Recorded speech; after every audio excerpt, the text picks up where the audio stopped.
Welcome back to the deep dive. Okay, I want you to do me a favor, just for a second. Forget where you are. A little mental reset. Yeah, exactly. If you're driving, obviously, please keep your eyes on the road, but Yeah. just mentally kind of pull over for a minute.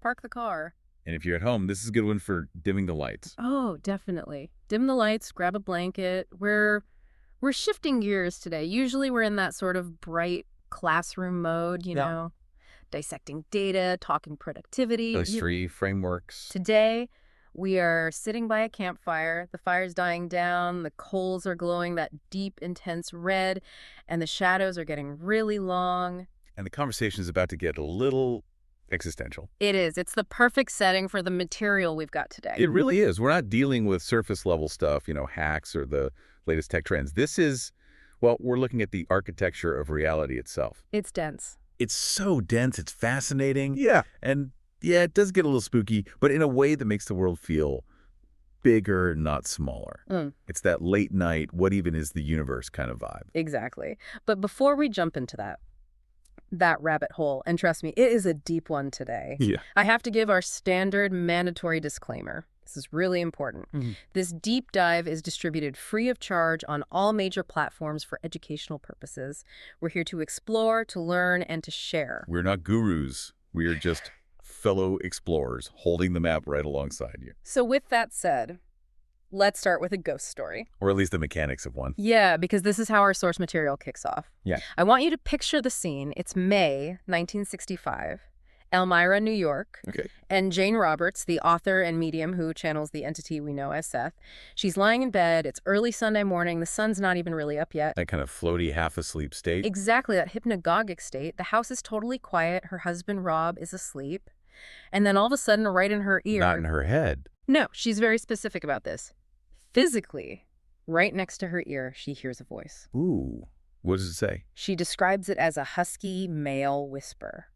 Really slow, deliberate, and it says just one thing, 12:05. That gives me goosebumps every time I read it. Just the specificity, 12:05. It is so specific, and it gets weirder. Later that same day, she has a vision. She finds herself standing in this cloud of gray-white smoke. Like fire. She can smell it. It's acrid. It's thick. And she just feels this visceral wave of panic wash over her. Now, if that was me, I'm gone. Oh, I'm moving. The house is on the market. I'm calling the Ghostbusters. But Jane Roberts, she gets her pendulum. Right. That's the researcher in her coming out. She's not just scared. She wants to know the source. She's trying to categorize what's happening. Is it a spirit? Is it some kind of premonition of a fire? A warning? What is this? Yeah, what's the data here? Exactly. She checks the pendulum, she does the work, and the answer she gets is... It's just fascinating. It wasn't a ghost. It wasn't a warning. The answer she got was random telepathy. Which, if you really stop and think about it, is so much more interesting than a haunting. It is. A haunting implies one specific person or entity. Random telepathy. That implies the airwaves around us, the very space we're sitting in, is just saturated with stray signals. Like a cosmic radio. Yeah, with the dial just spinning, and for a split second, she just happened to tune in to someone, somewhere, maybe looking at their clock and thinking, 12:05. And it sets the stage perfectly for what we're getting into today. It really does. We are doing a deep dive into session 153 of the Early Sessions, Book 3 of the Seth Material. And the date of record is May 10th, 1965. And we have to give a massive shout out and credit here to the Seth Material and the publisher, the New Awareness Network, for keeping this incredible work in print and available to all of us. This session in particular is just a powerhouse. It starts with this psychic phenomenon, Jane trying to figure out the whisper. But Seth, the entity speaking through her, he pivots so fast. He's not really interested in just explaining the whisper. He wants to explain the machine that created the whisper. He wants to look under the hood of consciousness itself. Yeah, the mission for today is, it's ambitious. We're not just talking about voices in the dark. We are trying to answer 3 huge questions that sort of redefine the human experience. Okay, lay them out. Okay, 1, who is the I that's listening to this right now when you say, I'm hungry? Who is actually doing the talking? That's a big one. 2, why is tension, that thing we all try to meditate away or, treat with medication, Why is that actually the fundamental engine of the entire It's universe? the secret sauce. The secret sauce. And 3, why is it physically and metaphysically impossible to copy anything perfectly? And why is that failure the only reason any of us exist at all? It's a heavy stack. Yeah. But honestly, once you see these 3 things, you really can't unsee them. It changes how you look at everything.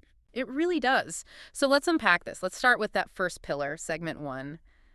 The I you don't know, the inner ego. This is where we have to just dismantle our most basic assumption about ourselves.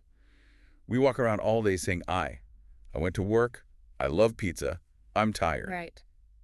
And we assume that I is this, like, monolith. A single solid block of granite that is me. I'm the captain of this ship. I'm the main character. I'm the pilot in the cockpit, and I make all the decisions. But Seth argues that this is a complete illusion, or at the very least, a very, very limited view. He introduces this binary structure to the self, the outer ego and the inner ego. Okay, so let's define the players here. Who's the outer ego? Let's start with the one we think we know. The outer ego is the part of you you're familiar with. It's the front man of the band. It faces outward toward the physical world. It deals with traffic, gravity, the weather, paying bills. Social cues. Social cues, yeah. Its primary job is manipulation of the physical environment. And, crucially, it sees itself as separate from everything else. It thinks, here I am, and over there is the table. I am not that table. So the outer ego is the guy checking his watch, worrying about the mortgage, trying not to bump into furniture. It's the survival mechanism. It deals with out there. Precisely.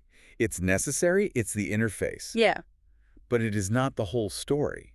Then you have the inner ego. The unfamiliar I. That's what Seth calls it. This part of you looks inward.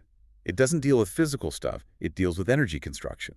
It deals with the creation of reality from the inside out. Okay, this is where the text gets really dense, and I want to make sure we unpack it right.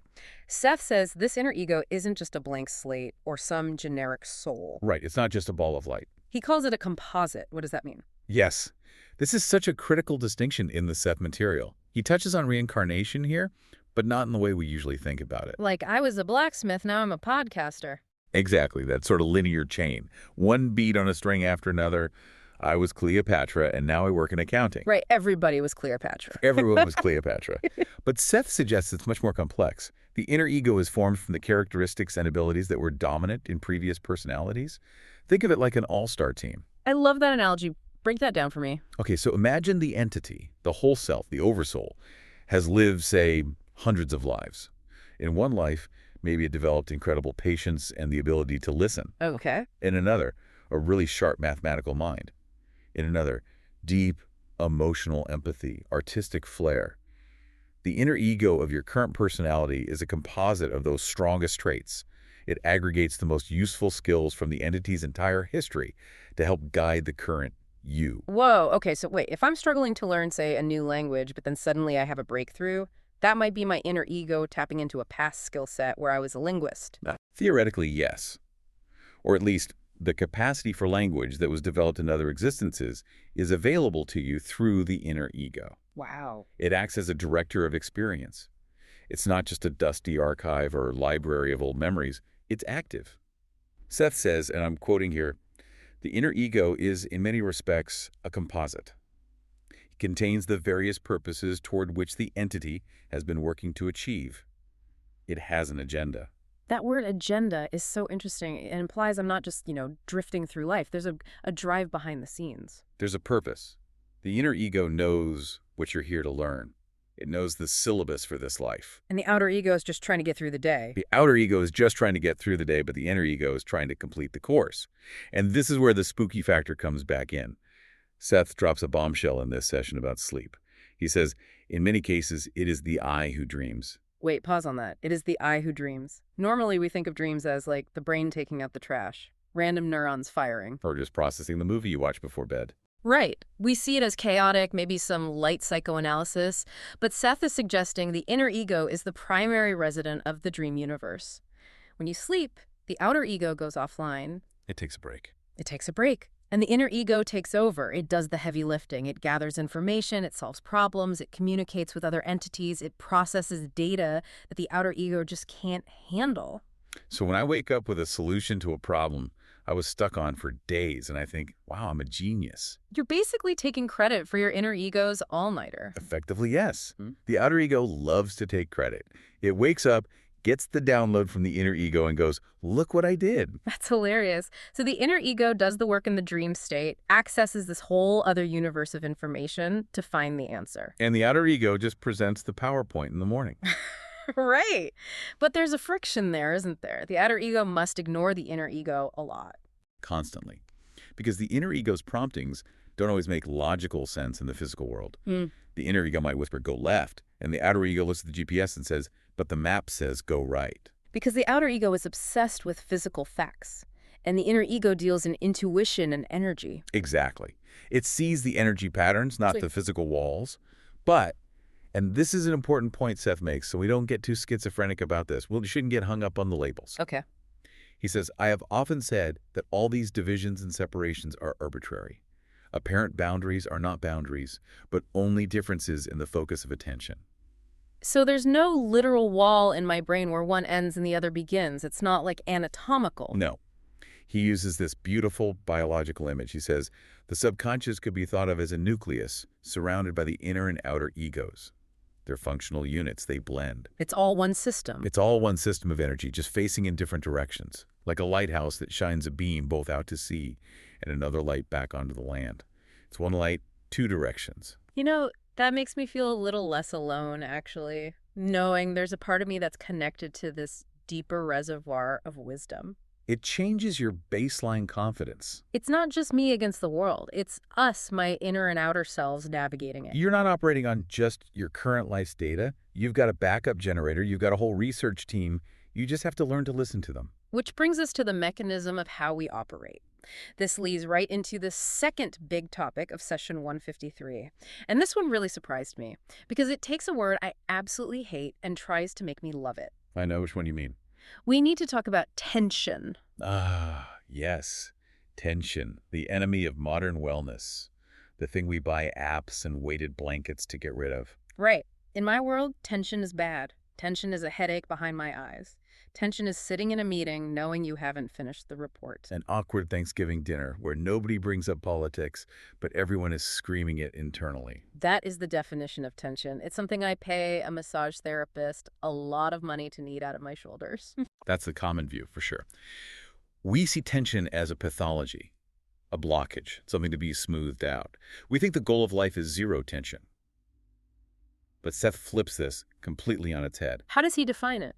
In session 153, he defines tension in this very specific metaphysical way. He says, tension is action's inherent impulse to know itself through further action. Okay, action's impulse to know itself. That sounds poetic, almost abstract. Let's ground that. What does that mean, practically? It means that without tension, nothing exists. Think about basic physics, a battery. A battery only works because there is tension, a potential difference between the positive and negative terminals. Right. If that equalizes, the battery is dead. It's dead. Nothing flows without that difference. The tension is the power. If everything were perfectly relaxed, perfectly static, perfectly balanced, nothing would ever happen. The universe would be a frozen snapshot. So tension is the urge to be. It's the urge to become. Seth says, without tension, there would be no existence. Tension, therefore, is a creative state. Okay, so I shouldn't be trying to eliminate all tension from my life, because that would basically mean I'm dead. You couldn't eliminate it if you wanted to. You are made of tension. Your atoms are held together by it. The planets orbit the sun because of gravitational tension. But the insight here is how we relate to it. Seth uses the analogy of a wave. Yeah, I like this part. Riding the crest of a wave. It sounds like surfing. It is. He explains that the exhilarating sensation people feel during high creativity, that rush, that hyper-focus, that flow state, that is the tension. We mistake that feeling for the creation itself. Yes, but Seth makes a very subtle and important distinction, he says. The act of creation occurs itself, not at the peak of the wave of tension, but as the wave dissolves into the fulfillment of itself. Let me see if I can map this onto a real experience. Let's say I'm writing a script for this. The pacing back and forth, the struggling to find the right word, the building pressure, the caffeine jitters, that's the tension. That's the accumulation of energy. That is the wave rising. That's the bow being drawn back. And the actual creation, the finished sentence on the page, the moment I finally say it, that's the crash, the release. It's the relaxation. The fulfillment, the energy's been converted into a form. Think of it like a sneeze.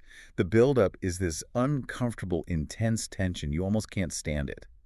The sneeze itself is the release, the creation of the event. So the creation is the aftermath of the tension. The creation is what happens when the tension finally breaks. Correct. And here's the practical application, the twist. Seth says if you can recognize that stress or tension is actually raw creative power, you can use it. He says familiarity with this brief state of tension will allow an individual to use it more efficiently. He can ride it like the crest of a wave. That reframes anxiety completely. It does. Instead of feeling that tightness in my chest and thinking, oh no, something is wrong, I need to calm down, I should be thinking, I am currently holding a massive amount of potential energy. How do I discharge this into a creation? Exactly. You stop fighting the wave, you fight the wave, you drown. If you ride it, you use its momentum, you realize, oh, I'm not scared. I'm just powered up. I love that. The next time my boss asks me why I look so stressed, I'm just going to say, Be careful. I'm not stressed, Janet. I am surfing the crest of a creative wave. I'm incredibly existentially potent right now. You should be thanking me. I'm sure Janet will appreciate that metaphysical clarification. But it's true. If you stop judging the tension as bad, you stop adding that secondary layer of anxiety on top of it. You just let it flow into action. You say, okay, I have this energy. What am I going to build with it? So tension leads to action, and action leads to, well, this next part blew my mind. It connects everything. Segment 3, the art of distortion, or why you can't copy anything. This is the philosophical core of the whole session. It's where Seth challenges the very idea of objectivity. It starts with a simple premise. Action always tries to reproduce itself. It wants to make a copy. It wants to duplicate itself. But, and here's the absolute kicker, it always fails. It fails. The universe is constantly failing. It fails to produce an exact copy. And that failure is what creates our reality. But why does it fail? I mean, we have photocopiers, we have digital clones, 3D printers. Why can't the universe copy something perfectly? Because of the fundamental nature of space and time. You cannot replicate the exact space, the exact time, the exact molecular structure of the original event. The conditions have changed. Even if you clone a sheep, Dolly the sheep, she was born at a different time. She occupied a different space. She was made of different atoms. She's not the original. She's a new version. Seth uses an analogy here that I think we need to spend some real time on. The landscape painter. This really helped me visualize the whole thing. Yes, this is a brilliant illustration. Seth asks us to imagine an artist. He's trying to paint a landscape. He's standing in a valley looking at a mountain range. He wants to reproduce it faithfully. He wants to be a human camera. He wants to capture the truth of what he sees. Right. He's obsessed with realism. But think about the absolute, utter impossibility of that task. The actual landscape. It consists of mountains that have existed for eons. They have a geological history. They contain billions of tons of rock. They occupy miles and miles of physical space.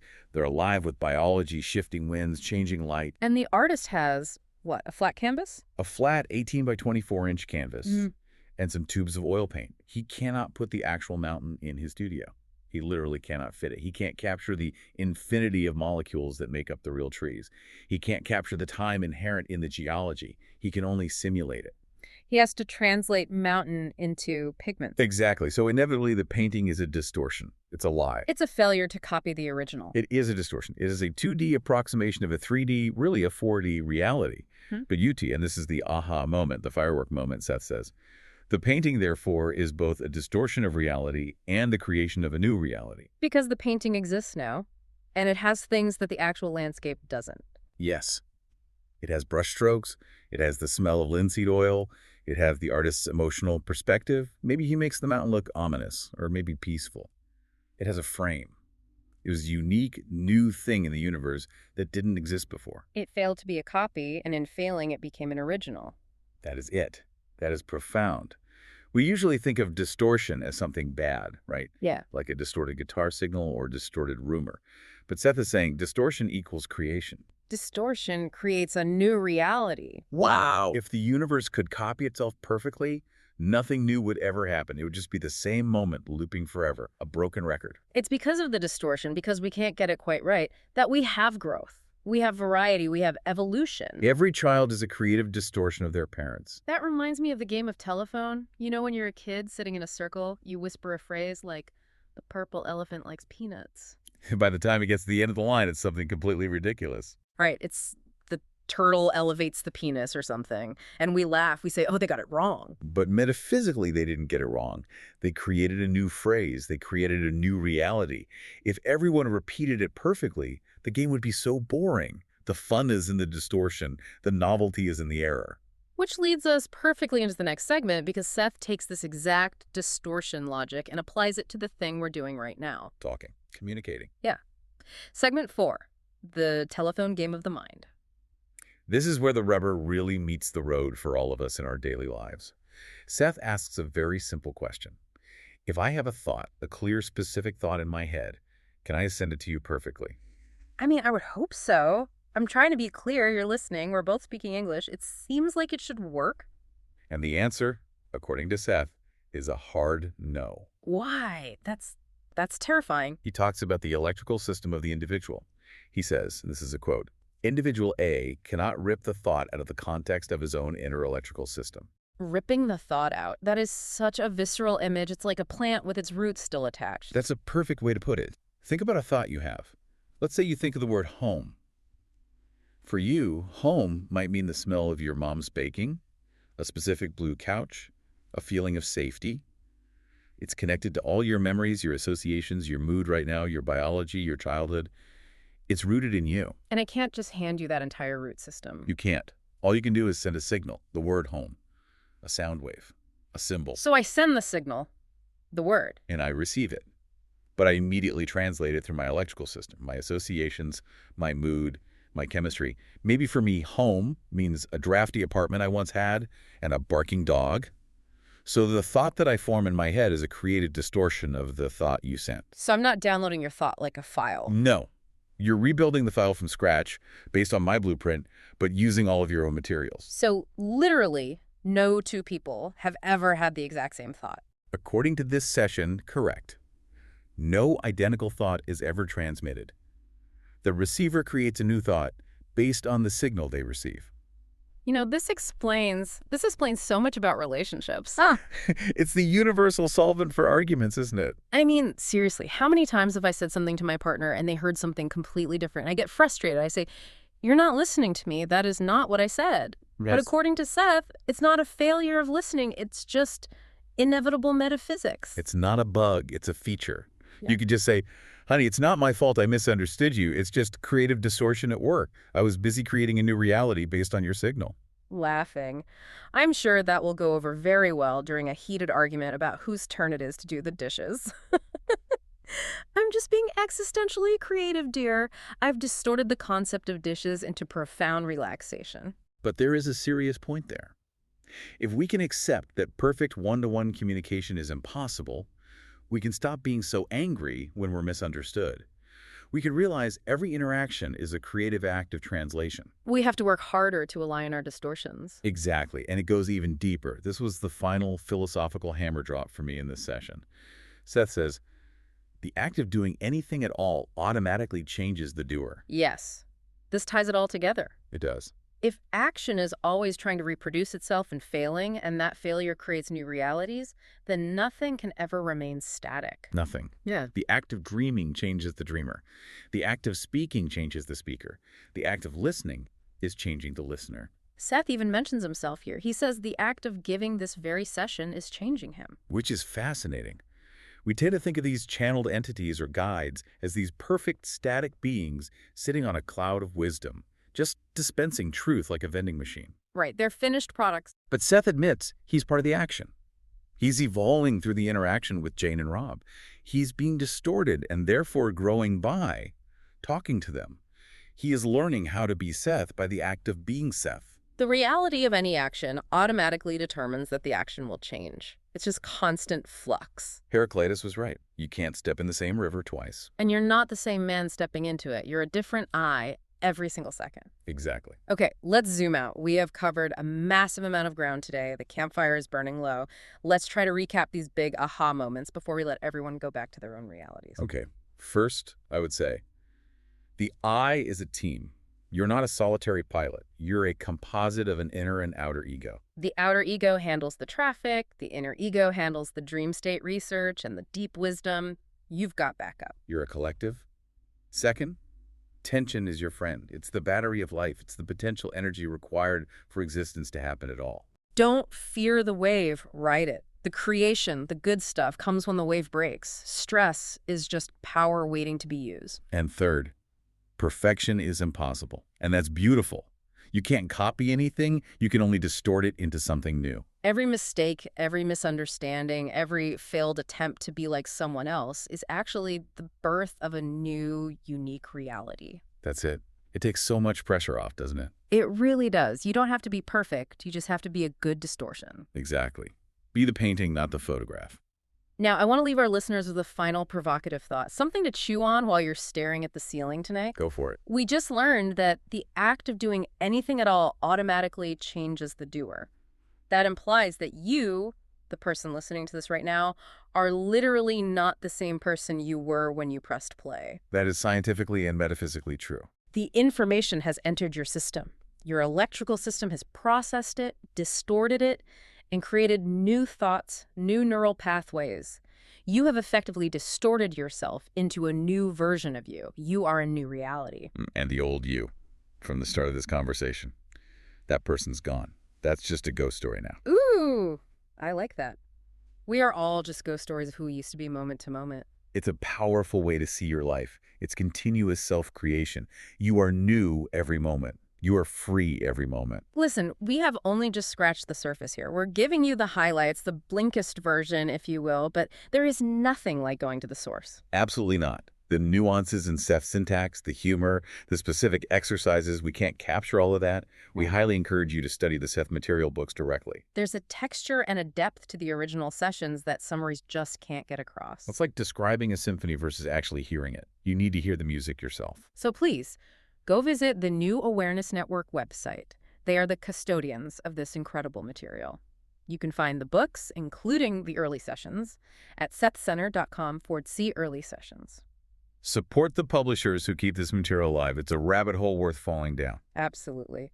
Thank you for hanging out with us by the campfire. I hope your inner ego has some really good dreams tonight. And remember to embrace the tension. Keep exploring the distortion. Good night, everyone.